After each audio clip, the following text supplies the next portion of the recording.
پاکستان فعال سفارتکاری پر یقین رکھتا ہے۔ پاکستان اور کینیڈا کے درمیان مسلسل رابطے برقرار ہیں۔ پاک کینیڈا دو طرفہ تعلقات مزید مضبوط بنانے کے لیے پرعزم ہیں۔ پاک کینیڈا وزرائے خارجہ کی وفود کی سطح پر ملاقات۔ اسحاق ڈار نے کہا کینیڈین وزیر خارجہ کا اسلام آباد آمد پر خیر مقدم کرتے ہیں۔ کینیڈین وزیر خارجہ کا پاکستان سے شاندار میزبانی اور استقبال پر اظہار تشکر۔ پاکستان کے ساتھ تعلقات کو مزید فروغ دینے کے لیے پرعزم ہیں۔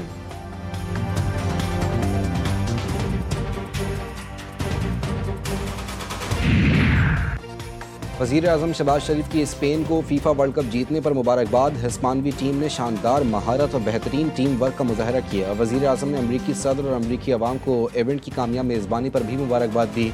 کہا میکسیکو اور کینیڈا کے تعاون اور انتظامات بہترین تھے۔ فیفا صدر جیانی انفانٹینو نے اور ان کی ٹیم بھی بہترین ایونٹ کرانے پر مبارکباد کی مستحق ہے۔ کھیل عالمی دوستی، اتحاد اور ہم آہنگی کے فروغ کا مؤثر ذریعہ ہے۔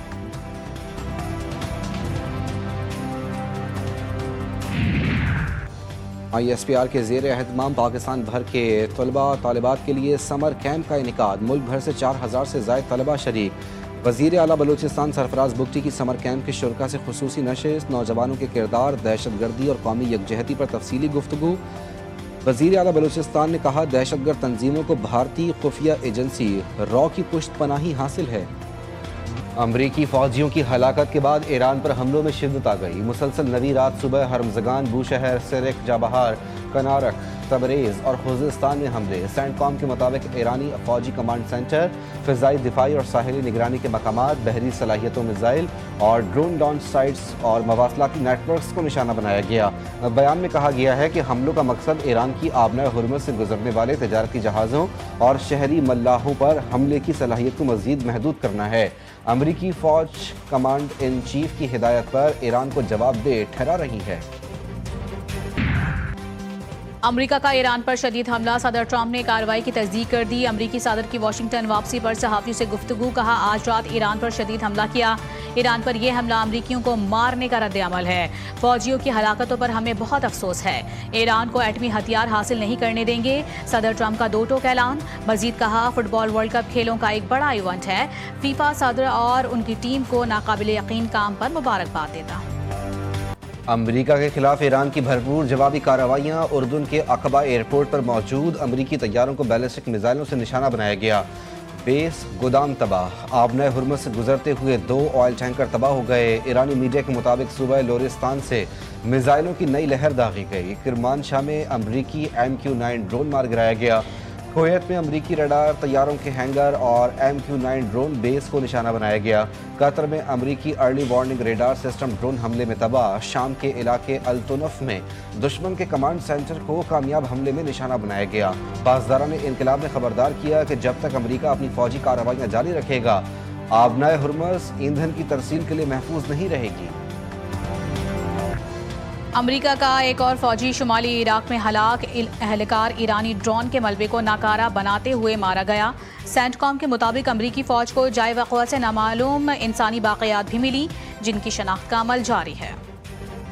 ایران کو نہ دھمکی دی جا سکتی ہے نہ لالچ۔ یورینیم افزودگی ایران کا ناقابل سمجھوتا اور قانونی حق ہے۔ ایرانی وزیر خارجہ عباس اراغچی نے واضح کر دیا۔ کہتے ہیں جنگ کے باوجود ایران کی پالیسیوں میں کوئی تبدیلی نہیں آئی ہے۔ ایران پہلے سے زیادہ مضبوط ہو کر ابھرا۔ دنیا کو آبنائے ہرمز کی اسٹریٹجک اہمیت کا احساس ہو چکا۔ امریکی سفارت خانے کا منامہ میں ممکنہ ایرانی حملے کا انتباہ۔ امریکی شہریوں کو محتاط رہنے اور نقل و حرکت محدود رکھنے کی ہدایت۔ امریکی حملوں کے بعد بحرین میں سیکیورٹی خدشات۔ دوسری جانب عمان کے قریب جہاز میں آگ لگنے کی اطلاع۔ خلیجی سمندری راستوں پر کشیدگی، عالمی بحری نقل و حمل کو خطرات بڑھ گئے۔ ایران امریکہ جنگ کے اثرات۔ عالمی منڈی میں تیل کی قیمتیں بڑھ گئیں۔ برنٹ خام تیل کی قیمت 3% اضافے کے بعد $90 فی بیرل کی سطح عبور کر گئی۔ آبنائے ہرمز میں کشیدگی سے بحری ٹریفک متاثر ہونے کا خدشہ۔ تیل کی قیمتوں میں اضافے سے عالمی معیشت پر دباؤ بڑھ گیا۔ کاروباری ہفتے کے پہلے روز پاکستان اسٹاک مارکیٹ میں شدید مندی کا رجحان۔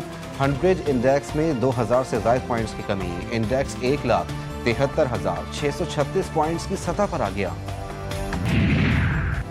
عوامی فلاح و بہبود اور روزگار کے مواقع پیدا کرنا اولین ترجیح ہے۔ وزیر اعظم شہباز شریف کی وزارتوں اور اداروں کو ترقیاتی منصوبوں پر عمل درآمد کی رفتار مزید تیز کرنے کی ہدایت۔